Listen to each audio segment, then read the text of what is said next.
Nimzo-Indian defense, Romanishin-Kasparov system, 4, c5-5.nf3 and c6.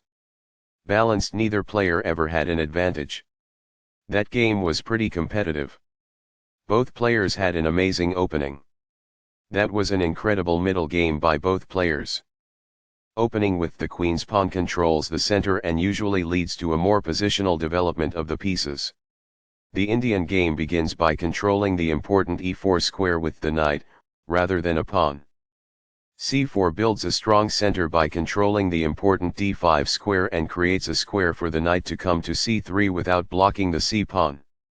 e6 opens up a line for the dark squared bishop and prepares to castle quickly, while preparing to push a pawn to d5 and recapture with a pawn if captured.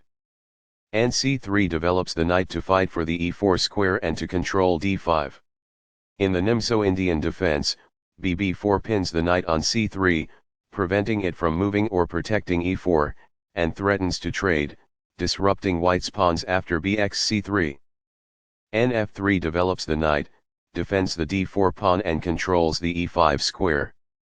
c5 takes space in the center, supports the bishop on b4 and attacks the d4 pawn. g3 prepares to fianchetto the light squared bishop to g2, where it will control the center from the long diagonal. And c6 develops the knight toward the center and attacks the d4 pawn. This develops the bishop and gives it scope on the long diagonal. This wins time by threatening a knight and forcing it to move away. This protects the attacked knight. This maintains the balance in material with a good trade. This is an equal trade. After all captures, this is an equal trade. Recaptures. It is the last book move. This misses an opportunity to develop a rook off its starting square. It is an inaccuracy. This wins time by threatening a bishop and forcing it to move away. It is good. This moves the bishop to safety. It is best. This defends the attacked pawn. It is best.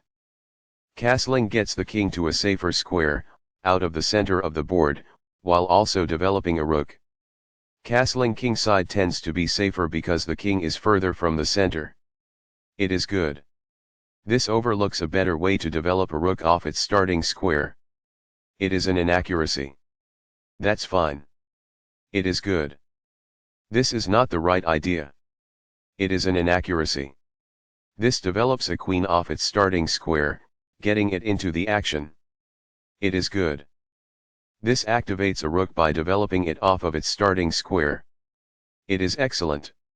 The bishop is ready to be developed to an active square. It is best. This allows the knight to control more squares. It is excellent. Balanced, neither player ever had an advantage. That game was pretty competitive. Both players had an amazing opening. That was an incredible middle game by both players.